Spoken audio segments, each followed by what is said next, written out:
अच्छा था, मैं फाइनल तक गई थी सर, फाइनल लिस्ट में नाम नहीं आया था मेरा। जब 20 में नहीं हुआ था ना, तब मेरे बाकी काफ़ी सारे फ्रेंड्स का सिलेक्शन हो रखा था, लेकिन मुझे उस टाइम बहुत मतलब डीप फेस था, मुझे बहुत बुरा लग रहा था। मुझे भी लग रहा था कि शायद यार एक नंबर से और हो जाता, टीए मिल जाता, मुझे मतलब ऐसा लग रहा था। लेकिन 20 का जब रिजल्ट आया उससे पहले 21 का पेपर जो मेरे हो रखे थे, मेंस भी सर हो रखा था प्री से पहले, उसके पहले ठीक है। रिजल्ट से पहले, और प्री में बहुत अच्छे नंबर थे।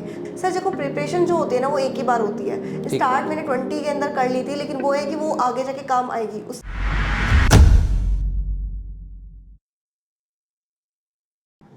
हेलो, नमस्कार। टॉपर्स टॉकिक्स नए वीडियो में आप लोगों का स्वागत है। आज हमारे साथ हैं ऑफलाइन बैच के स्टूडेंट काजल। काजल का सिलेक्शन हो चुका है 2021 एएसओ इन एएफएचक्यू, साथ ही 2022 डब्ल्यूओ में सिलेक्शन हुआ है काजल का। इन दोनों पोस्ट के लिए काजल आपको बहुत बहुत बधाई। Thank you sir. आज के इस वीडियो में हम लोग जानने की कोशिश करेंगे काजल ने कैसे चारों सब्जेक्ट स्ट्रॉन्ग किए, क्या इनकी स्ट्रेटेजी रही, इनके बारे में डिटेल से हम लोग चर्चा करेंगे।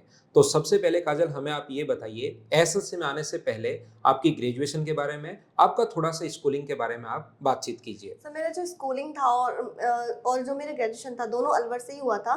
और मेरे जो पोस्ट ग्रेजुएशन था उसके लिए मैं जयपुर आई थी, तो अलवर से ही मेरे 10th में जो परसेंटेज थी वो 83 थी, और 12th के अंदर जो मेरी परसेंटेज थी, मेरा कॉमर्स स्ट्रीम था, और 12th के अंदर परसेंटेज मेरी 92 थी। ठीक है, और इसमें आपका सब्जेक्ट, आपका मीडियम कौन सा रहा है? मीडियम सर मेरा हिंदी मीडियम ही रहा है। हिंदी मीडियम हाँ रहा है। जी। ठीक है, तो आप ये 2018 में आपने ग्रेजुएशन करके और फिर 2019 में जब आए, उस टाइम आप जुड़े थे मदर्स एजुकेशन हाँ हब जी। के साथ 18 में। हाँ 18 में। तो कैसे पता लगा आपको कि मदर्स में पढ़ना है, किसने बताया आपको इसके सर बारे मैंने में? मदर्स एजुकेशन के बारे में मेरे फ्रेंड्स फैमिली अलवर में ही मतलब मैंने सुन रखा था। जब मैं कॉलेज के 3rd ईयर में थी तभी मैंने मदर्स के बारे में सुन रखा था कि मदर्स एजुकेशन हम भी मतलब है। तभी मैं आई थी सबसे पहले, जब यहीं पे मैंने कॉलेज के लिए एडमिशन लिया था। उसके शायद 2-3 दिन बाद ही मैंने मतलब कोचिंग में जाके अपना एडमिशन यहाँ करा लिया था। ठीक है, तो आप कोचिंग में आ चुके हैं और उसके बाद कोचिंग कंप्लीट भी होगी, चलो उस चीज़ को हम लोग यहीं रखते हैं। आपका एक लंबी कहानी रही है, एक दो दो साल के लगभग आपने, मतलब कोचिंग के बाद आपने खुद तैयारी की, कभी ध्यान दिया कभी नहीं दिया, पास भी हुए फेल भी हुए, हाँ जी। एक आधे नंबर से रह गए। तो पूरी कहानी के एक बार बताइए, सिर्फ और सिर्फ एसएससी के बारे में, जो आपने तैयारी की, कैसे आपको क्या क्या प्रॉब्लम्स आई उस बीच। सर मेरी जो जर्नी है एसएससी सीजल की वो मतलब 2019 से स्टार्ट होती है, जब सीजल मैंने पहली बार दिया था। उस टाइम सर मैंने बिना बिना पढ़े मतलब बिना तैयारी के सीजल दिया था। तो पहली साथ साथ बार आपका पीजी भी चल रहा हाँ था? पीजी मेरा सर चल ठीक रहा है, था उस टाइम पे, ठीक है। लेकिन सीजल का जो मतलब उसका जो पेपर था 20 के अंदर हुआ था, हम्म। 19 वाला पेपर। तो पहला पेपर था तो मेरे को लग रहा था कि शायद हो जाएगा, इतनी प्रिपरेशन मेरी है, प्री तो निकल जाएगा। लेकिन मेरे जो मार्क्स थे वो 134.78 थे, और उस टाइम जो कट ऑफ गई थी प्री की वो 135 गई थी। तो मेरा ठीक है। प्री भी नहीं हुआ था उस टाइम सर। हाँ, 0.23 नंबर से अप्रोक्स आप रह गए। हाँ बिल्कुल ठीक है। पॉइंट्स में रह गई थी उस टाइम पे। लेकिन तब मुझे बहुत बुरा लगा था, मेरी प्रिपरेशन उतनी अच्छी थी नहीं बिल्कुल भी। मैं खुद वो एग्री करती हूँ कि शायद मैं उतना टाइम दे ही नहीं पा रही थी जितना मेरे को देना चाहिए था। लेकिन फिर मैंने जो पढ़ाई थी उसके बाद कोरोना आ गया। उस टाइम हाँ। मैंने सोचा कि मैं आपका कोर्स लेती हूँ। ठीक मैंने है। ऑफलाइन के लिए रजिस्ट्रेशन भी कराया मैथ्स था। स्पेशल के बारे में हाँ सोचा स्पेशल आपने? मैथ्स के बारे में ठीक मुझे है। अपने फ्रेंड्स के थ्रू पता चला था। मैंने आपका मतलब कोर्स ले भी लिया था सर। लेकिन उसके बाद कोरोना आ गया और वो कोर्स ऑफलाइन हो नहीं पाया, फिर मैं हाँ। ऑनलाइन पे शिफ्ट हो गई और फिर ऑनलाइन से ही पढ़ाई की। ठीक आपकी है। सारी क्लासेस देखती थी ऑनलाइन, सब कुछ।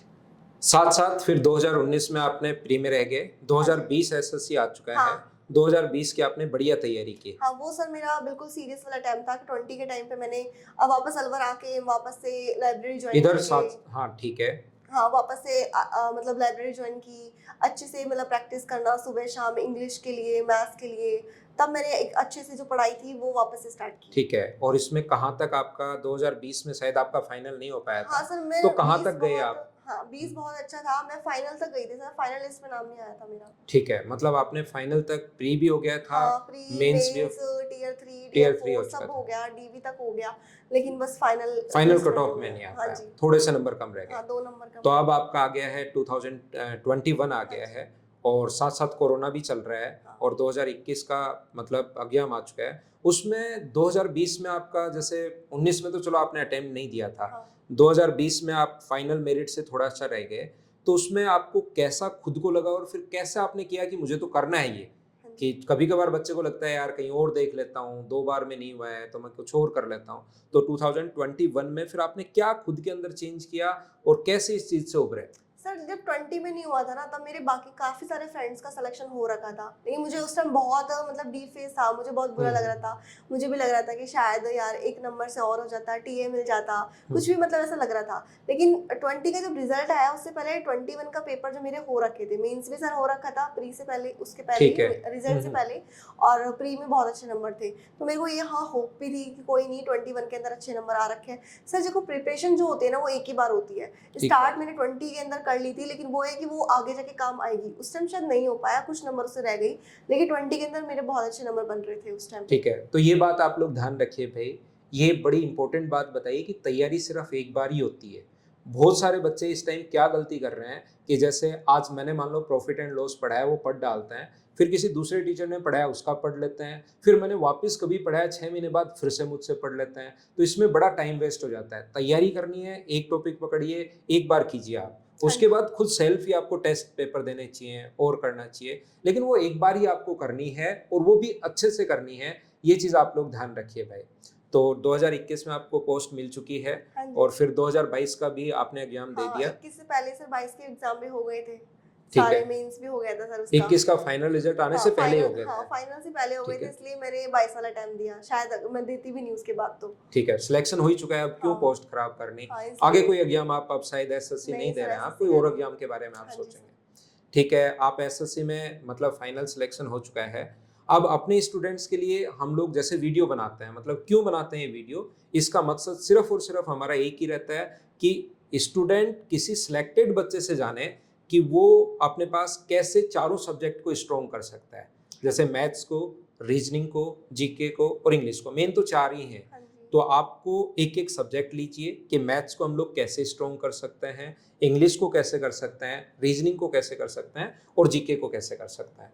सर मैथ्स के अंदर जो था, मैंने जब अपनी प्रिपरेशन स्टार्ट की थी, जब मैं घर आ गई थी लाइब्रेरी के अंदर, तो मैंने अपने आप को एक टारगेट दे रखा था, क्योंकि वैसे मैं जब पढ़ने की कोशिश करती थी जब हो नहीं पाता था। टारगेट मेरा यही होता कि 100 क्वेश्चन मेरे को अर्थमेटिक के अंदर करने हैं और 100 ही क्वेश्चन मेरे को मतलब ज्योमेट्री वगैरह इनके एडवांस मैथ्स के करने। हाँ, तो ये आप ऑल्टरनेट डेज पर कर रहे थे या सेम डे पर? सेम डे के अंदर करती सर। 2 घंटे के अंदर अर्थमेटिक के क्वेश्चन हो जाते थे। एक टॉपिक ले लेती थी मैं, जैसे प्रॉफिट एंड लॉस वगैरह जो भी था, एक टॉपिक लेती थी। सुबह के मतलब 2-2.5 घंटे के अंदर मेरा होता था कि मॉर्निंग के अंदर ही मैथ्स खत्म करनी है। ठीक है। अर्थमेटिक के अंदर टाइम ज़्यादा लगता था और जो ज्योमेट्री वगैरह ये सब जो टॉपिक मैं करती थी एडवांस वाले, इनके अंदर कम टाइम लगता था। तो इनके अंदर तो शायद 1.5-2 घंटे में ही हो जाते थे, लेकिन अर्थमेटिक के अंदर से 2.5 से 3 घंटे मुझे लगते थे 100 क्वेश्चन। क्योंकि आपको ये उस टाइम की बात कर रहे हो कि जब 2021 में 200 नंबर का मैथ्स आता था। हाँ, तो आपको लग रहा था कि मुझे मैथ्स तो स्ट्रॉन्ग करना ही पड़ेगा, मैथ्स strong क्योंकि करना। 600 आउट ऑफ 600 प्री और मेंस मिलाकर 250 का मैथ्स है। हाँ। तो आप कम से कम 3.5-4 घंटे मैथ्स को उस टाइम दे रहे थे। मैं उस टाइम सर मतलब सुबह से अगर पढ़ाई कर रही हूँ तो 4 से 5 घंटे में मैथ्स को ही ओनली देती थी। मैथ्स को दे रहे हो, क्योंकि हाँ। ओनली मैथ्स और इंग्लिश का ही उस टाइम था, तो मैथ्स और इंग्लिश को दो चीजों हाँ, को ही मेरी दे रहे मैथ्स सिस्टम बहुत वीक थी। 19 में भी सर मेरे नंबर ओनली 11 ही आए थे। मतलब मेरे को क्वेश्चन सारे आते थे, लेकिन 11 नंबर आए थे 50 में से। प्री में? प्री अच्छा, में 11 नंबर से 50 और हो गया अब। 50 आउट ऑफ 50। हाँ जी। अरे वाह, बहुत बहुत बधाई इस चीज के लिए Thank भी you, sir. आपको। 2021 में 50 में से 50 आपके। हाँ। और कहाँ 2000 मतलब उसमें उसमें 11 नंबर 11 आए नंबर थे। थे। बहुत बढ़िया, आपने अच्छी तैयारी की। ये सब कुछ जो क्रेडिट जाता है, ये ध्यान रखना भी काजल की मेहनत पर जाता है। हम लोग सिर्फ और सिर्फ बच्चे को सजेस्ट कर सकते हैं कि कैसे पढ़ना है, बाकी हम लोग सिलेक्शन नहीं करवाते हैं। सिलेक्शन बच्चे के खुद पर ही डिपेंड करता है। इस चीज़ को आप ध्यान रखिए। मेहनत करोगे सिलेक्शन होगा, नहीं करोगे नहीं होगा। सीधा सीधा हिसाब किताब है, कोई रॉकेट साइंस नहीं है। ठीक है, तो मैथ्स आप इस टाइप से पढ़ रहे थे क्योंकि वहाँ पर मैथ्स का वेटेज अपने पास वहाँ पर बहुत ज़्यादा था। बहुत ज़्यादा वेटेज था। फिर इस टाइप से आपने पढ़ा।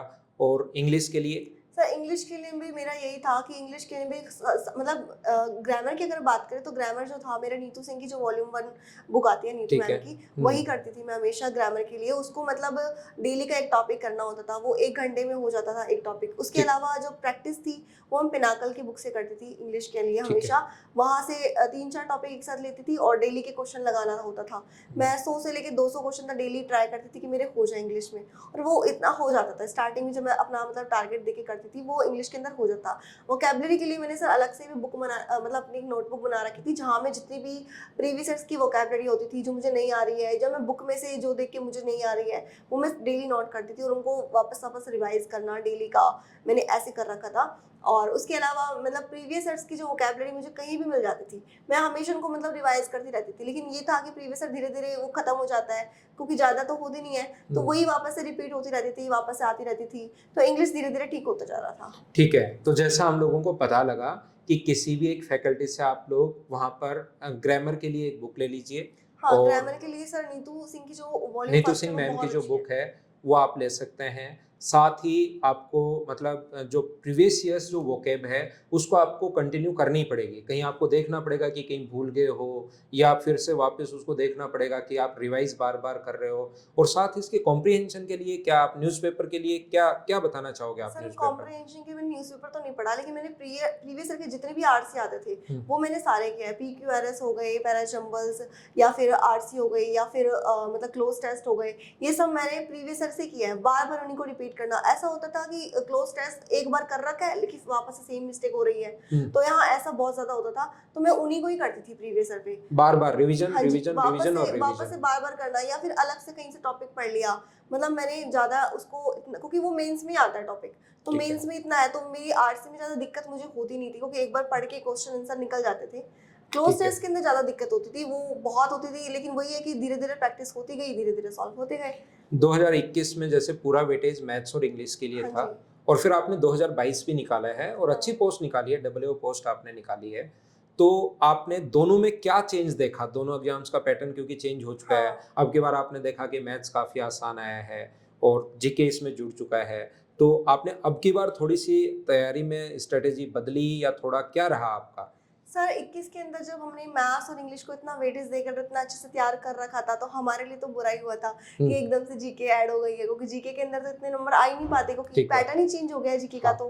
तो वो हमारे लिए तो दिक्कत थी, लेकिन अगर देखा जाए तो एसएससी ने यह पैटर्न बहुत ईजी कर दिया है। नए जैसा बच्चों प्री के लिए का- बहुत हाँ, अच्छी बात बहुत है ये। अच्छा है, क्योंकि जैसा प्री का पैटर्न है सेम वैसा ही पैटर्न है। ठीक है। ज्यादा मैथ्स पढ़ने की जरूरत नहीं है, मैथ्स का लेवल इतना मतलब बहुत कम कर दिया है, बहुत ईजी है, ज्यादा एडवांस आता ही नहीं है। बहुत इजी क्वेश्चन आए थे इस बार जो ठीक पेपर बात। में, तो मैंने ज्यादा प्रिपरेशन तो 22 के लिए नहीं की है, लेकिन थोड़ा फायदा 21 उस के जगह लिए मिल की गया है। कि 30 हाँ, के 30 क्वेश्चन आपके सही बस हुए। ये था कि मैथ्स में कितने मार्क्स आए 2022 में? सर 90 मेंस में से 87 आए मेरे। 87, मतलब एक हाँ, क्वेश्चन एक कहीं पर क्वेश्चन आप छोड़ के आई थी मैं। छोड़ दिया आपने। हाँ। ठीक है, तो उसका फायदा आपको वहां मिल गया। हाँ। और जीके के लिए आपने कैसे तैयारी की इस बार? सर जीके के लिए क्या बहुत वाइड सिलेबस होता है जीके का, तो उसके लिए पढ़ते जाओ। स्टार्टिंग में जब मैं पढ़ती थी मैंने ल्यूसेंट पे पढ़ी थी कुछ दिन, उसके बाद मैंने एक दो वीडियो भी देखी है यूट्यूब पे जहाँ भी टीचर्स वगैरह पढ़ाते थे, वो धीरे धीरे पढ़ गए। लेकिन वही है कि जैसे कोई पेपर आता है जीके में, कई बार नंबर बहुत अच्छे आते हैं, कई बार नहीं आते हैं, तो वहाँ तो मेरा प्रीवियस ईयर पे ही बेस रहा है हर टॉपिक। मतलब मेरा प्रीवियस ईयर पे ही होता था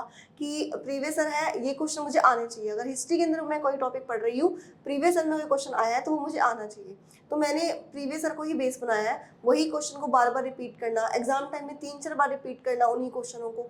तो प्रीवियस ईयर के लिए मेरा जितना भी पोर्शन है, हिस्ट्री, ज्योग्राफी, पॉलिटी, वो सारा मेरा रहा है। जैसे पॉलिटी है तो पॉलिटी के अंदर तो मेरे पास जब मैंने मदर्स की कोचिंग ली थी तो मुझे बुक मिली थी ना सर, वहां से मैंने ज्योग्राफी और पॉलिटी के लिए मैंने वही बुक्स को ही फॉलो किया है। ठीक है, मतलब एक बुक को आप किसी भी एक बुक को आप लीजिए और उसके साथ साथ आप PYQ तो 100% करने जरूरी हैं, क्योंकि वहां से पेपर अगर मैच होता है तो आपके अच्छे मार्क्स आ जाएंगे। और पेपर मैच नहीं होता तो करंट वगैरह तो साथ लेकर चलिए आप। वो करंट अफेयर तो सर स्टार्टिंग से मैं डेली वाली ही देखती थी कि पर डे वाली जितनी भी करंट अफेयर्स है वो बहुत अच्छी होती थी। उसके अलावा स्टडी IQ की जो गौरव गर्ग सर की आती है करंट अफेयर्स की, जो 300 क्वेश्चन की, वो PDFs में डेली पढ़ती थी, तो वहां से मेरा करंट अफेयर बहुत अच्छा हो गया था। लेकिन अब देखिए तो 22 के अंदर तो करंट अफेयर्स का रोल ही नहीं रहा है, तो अब वहाँ पे वो लगता है। लेकिन 20 और 21 के अगर देखें तो करंट अफेयर्स बहुत अच्छे लेवल पे आता था, तब हम डेली के पढ़ते थे, या फिर साथ में जब एग्जाम होते थे तब हम करंट अफेयर्स के लिए PDF से पढ़ लेते थे। ठीक है, और रीजनिंग के बारे में आप क्या बताएंगे बच्चों को? सर रीजनिंग मैंने ऐसे स्पेशल अलग से क्लास लेके ऐसे तो नहीं पढ़ा है, मेरे को रीजनिंग की थोड़ी नॉलेज थी, जब मैंने कोचिंग ली थी वहीं से थी, थोड़ी बेसिक नॉलेज जो थी। उसके बाद प्रैक्टिस से मॉक टेस्ट जितने भी लगाते थे, तो रीजनिंग में मतलब ज्यादा टाइम वेस्ट नहीं करने की जरूरत है। हाँ, क्योंकि मैथ्स ही होते एक तरह से रीजनिंग, वहीं पे वही चीजें करनी है, वही पजलिंग करनी है, तो मेरे लिए अलग से मतलब रीजनिंग के लिए मैंने अलग से टाइम कभी नहीं दिया। तो इसके लिए हम बोल सकते हैं कि एक टीचर से आप एक बार पढ़ लीजिए, आपके कुछ कॉन्सेप्ट क्लियर हो जाएंगे। उसके बाद आपका खुद का ही रीजनिंग होगा कि दिमाग से काम करोगे रीजनिंग के अंदर, लेकिन रीजनिंग के अंदर अगर मैं बोलूँ कि आजकल रीजनिंग की जो क्वेश्चन है बहुत मतलब डिफिकल्ट हो गया है, पहले से बहुत डिफिकल्ट हो गया है। एसएससी में डिफिकल्ट हो गया। तो आज के टाइम पे अगर आप आधा घंटा रीजनिंग को दे सकते तो देना चाहिए, क्योंकि मुझे लगता है कि वही जो पैटर्न है वो भी प्रीवियस ईयर को ही, क्योंकि मैंने ये चीज देखी है, मैंने रीजनिंग लास्ट टाइम पे थोड़ा बहुत पढ़ना स्टार्ट किया था और पैटर्न मैंने देखा है कि सेम पैटर्न फॉलो करता है। एग्जाम में जब हम पढ़ के नहीं जाते हैं, अगर हम मॉक टेस्ट ही देख के जा रहे हैं तो वो देखते हैं कि वहां पे कुछ और आ रहा है, और एसएससी का मतलब सर ट्रिक बहुत इजी होती है लेकिन वहां नहीं आ रही होती। तो वही चीज अगर हम वो जैसे नंबर सीरीज वगैरह हाँ, है, बहुत ट्रिक बहुत इजी होती है और वहां पे हमको इतनी इजी ट्रिक नहीं आ रही होती है, तो वहाँ वही चीज है। तो मैंने ये लास्ट टाइम पे ये नोटिस किया है कि सेम पैटर्न पे ही क्वेश्चन आता है, तो वो अगर अपन एग्जाम से कुछ दिन पहले, जैसे 15-20 दिन पहले अगर अपने मतलब 10-15 पेपर भी अगर प्रीवियस ईयर के निकाले हैं तो एक पैटर्न डिकोड हो जाता है, तो वहां से शायद रीजनिंग कर लेनी चाहिए। तो रीजनिंग के प्रीवियस ईयर्स क्वेश्चंस तो हम लोगों को करने हैं और मतलब साथ साथ आपको टेस्ट भी देना है ताकि आपकी स्पीड बढ़ती रहे। हाँ, उसमें स्पीड बड़ी इंपॉर्टेंट होगी हाँ, बच्चों के रीजनिंग के लिए। अंदर।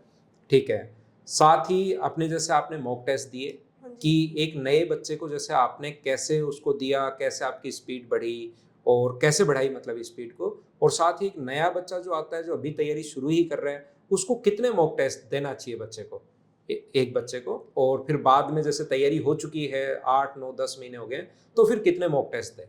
सर कोई नया स्टूडेंट है तो उसके मॉक टेस्ट के लिए तो स्टार्टिंग में शायद पर डे नहीं दे, वो मतलब हफ्ते में एक बार दे ले, सिर्फ देखने के लिए कि उसने जो पढ़ा है वो उसको आ रहा है कि नहीं आ रहा है, और पैटर्न क्या है। हाँ, पैटर्न क्या है उसके लिए। लेकिन जैसे एग्जाम अगर नियर हो तो उससे पहले मॉक टेस्ट की जो है रेंज उसको बढ़ा देनी चाहिए। अगर मैं अपना बताऊं तो स्टार्टिंग में जो प्री था, हमने 20 के टाइम पे जब हम पढ़ाई करते थे लाइब्रेरी में, तब मेरा बहुत मतलब 3-4 लोगों का ग्रुप बन गया था, तो हम लोग डेली मॉक टेस्ट देते थे, प्री का मॉक टेस्ट की हम साथ में लगाते थे, साथ में करते थे, फिर एक हेल्दी कंपटीशन, किसके मार्क्स ज्यादा आ रहे हैं, किसके कम आ रहे हैं, हम एनालिसिस भी साथ में करते थे कि तेरा ये क्वेश्चन गलत क्यों हुआ, तूने तो पढ़ा था।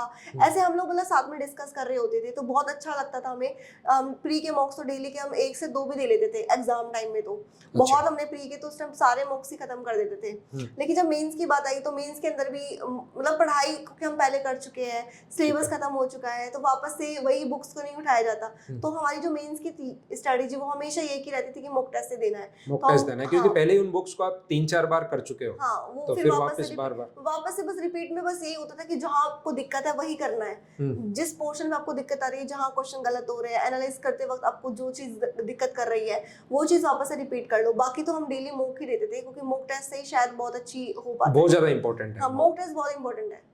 तो मॉक आपको लगाने ही लगाने हैं। बहुत सारे बच्चे डरते रहते हैं कि हमारे कम नंबर आ गए तो क्या होगा, हम लोग सर डिमोरलाइज हो जाएंगे। तो डिमोरलाइज हो जाओ आप, बाद में एसएससी का एग्जाम दोगे, फिर वहाँ फेल हो जाओगे, फिर आपका 1 साल निकल जाएगा। इससे अच्छा यहीं डिमोरलाइज हो जाओ एक बार, ताकि आप फिर टेस्ट देते रहोगे तो मार्क्स आपके बढ़ते रहेंगे।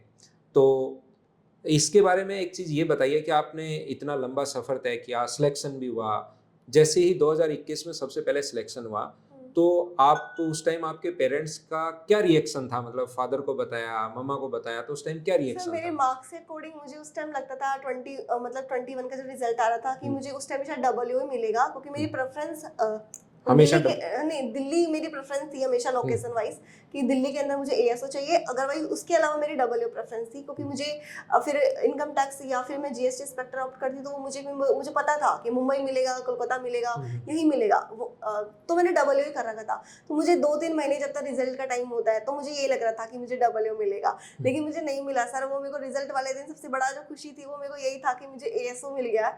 मैंने मम्मा को कॉल करके बताया था, क्योंकि मैं दिल्ली में हूँ, तो मम्मा को कॉल करके बताया तो मेरी मम्मा ने बोला कि दिल्ली में रहेगी, ठीक है। सबसे ज्यादा जो मेरी मम्मा का जो खुशी हुई ना वो यही हुई कि मैं बाहर नहीं जा रही हूँ, मतलब ज्यादा दूर नहीं जाना होगा मुझे। तो लोकेशन बहुत मैटर करती है, ये तो है ही हमेशा।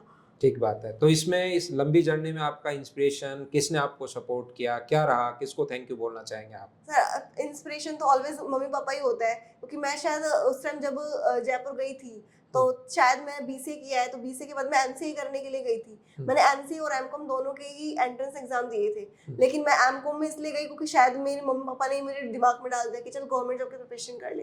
तो मेरे दिमाग में उन्हीं की वजह से हुआ है, आज मैं ऑफिसर बन गई हूँ, तो वो भी मैं उन्हीं की वजह से था कि चलो मम्मी पापा के लिए ही कुछ करते हैं। तो वही था, उनके ही हमेशा थैंकफुल है कि उन्होंने मुझे सपोर्ट किया है, उन्होंने मुझे मेरे अंदर देखा वो कि ये कर सकती है, उन्होंने हर चीज़ में मुझे हेल्प की।